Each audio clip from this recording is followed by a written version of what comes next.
I'm very, very bullish on ETH overall. I just think it's the most vibrant, deepest, broadest ecosystem with the most institutional style adoption, the most that people understand. And let's face it, there is only one money on the internet, and it's not Bitcoin. The money of the internet is Ethereum. I don't see any reason why it's not above 10,000. I see no reason at all why it's not above 10,000. So, Real Vision co-founder and chief executive Raoul recently predicted massive price gains for the world's largest altcoin by market cap. In a recently published video with Altcoin Daily, the renowned macro guru and crypto advocate discusses his outlook for the top crypto asset, both in the short and long term.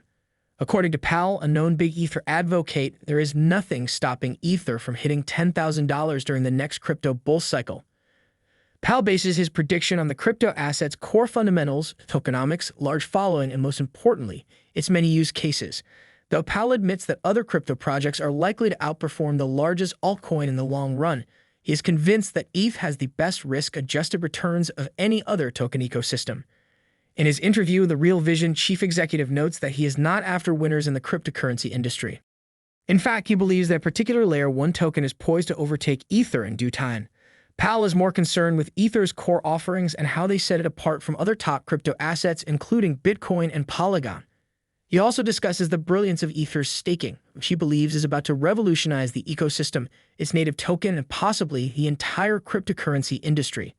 Before we listen to Raoul Powell's outlook on Ether, please take a little time to like this video, subscribe to the channel, and don't forget to drop your comments and observations in the comments section below.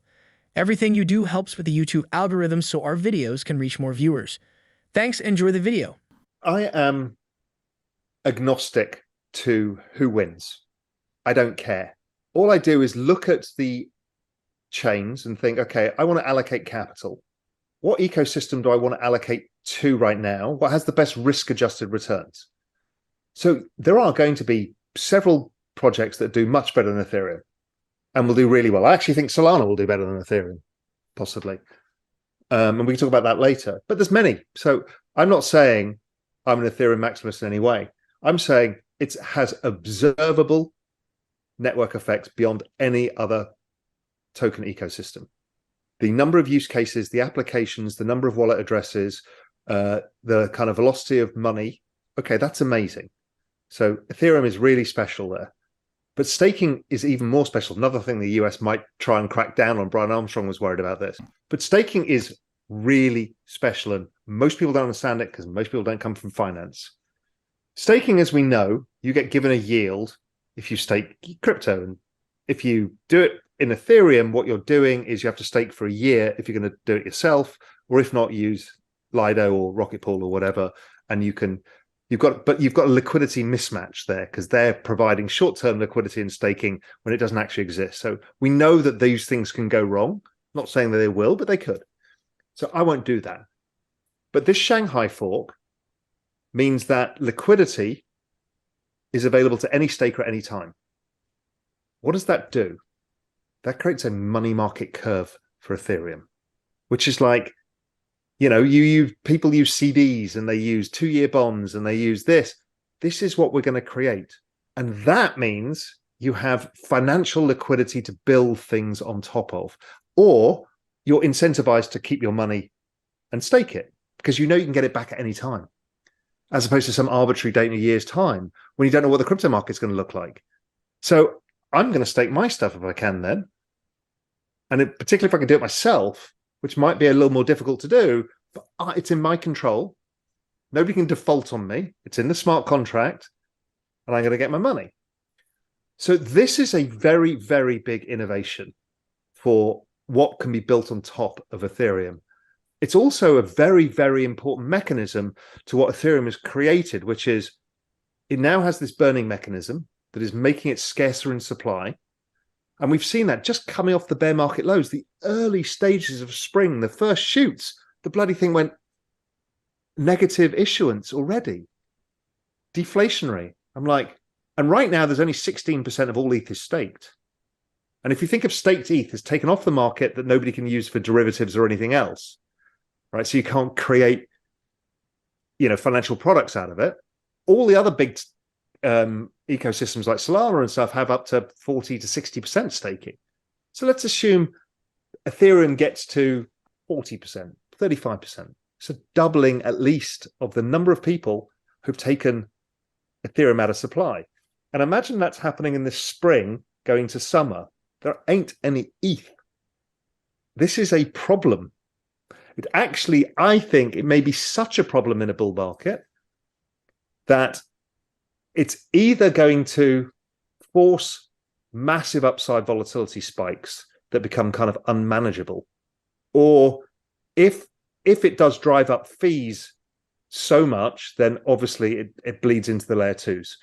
But they too consume ETH. So it's still circular. Yes, they consume less ETH. So it's a very interesting situation. So that's why I'm very, very bullish on ETH overall. Another strong argument Powell has for Ether is that it is the internet of money, not Bitcoin.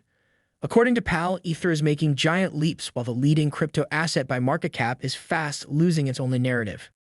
He adds that Bitcoin investors are only left with the staking sats narrative, which is reducing the asset's appeal to the general public and hugely impacting its price.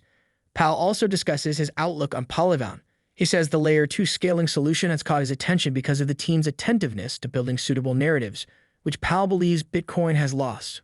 I just think it's the most vibrant, deepest, broadest ecosystem with the most institutional style adoption, the most that people understand. And let's face it, there is only one money on the internet, and it's not Bitcoin. The money of the internet is Ethereum. It is the only ecosystem where we quote prices in a foreign currency. Now, what was hilarious today, there was a tweet out about the new Bitcoin NFTs, and they're like, they are 1 point whatever Bitcoin brackets X number of ETH. I found that hilarious because ETH is the money of the internet.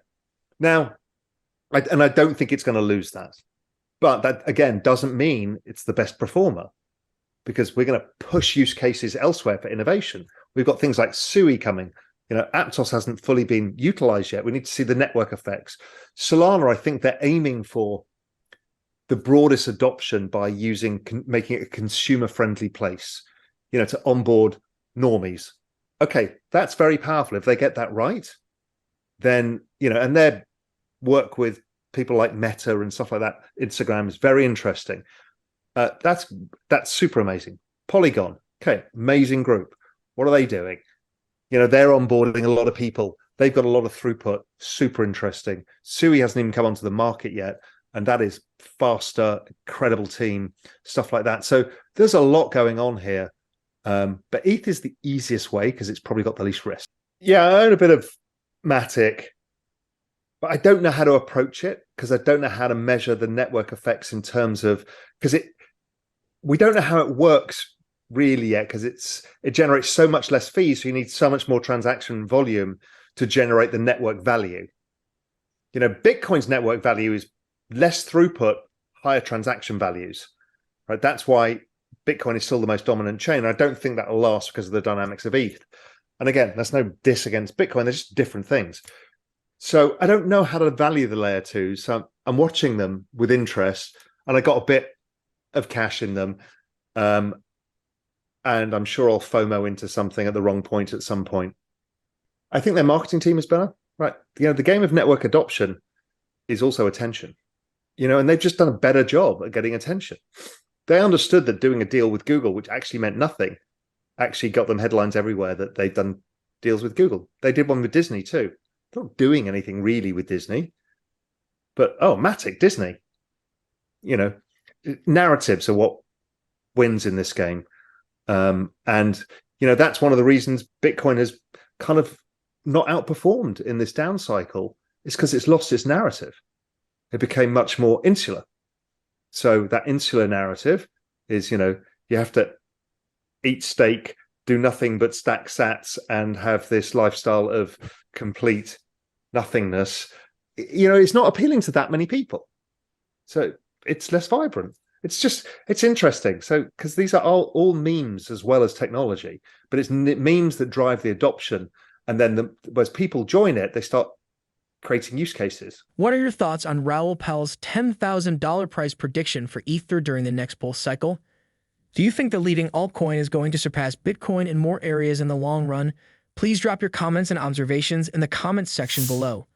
Also, ensure you like this video, subscribe to the channel, and turn on post notifications for more videos like this. Thanks for watching.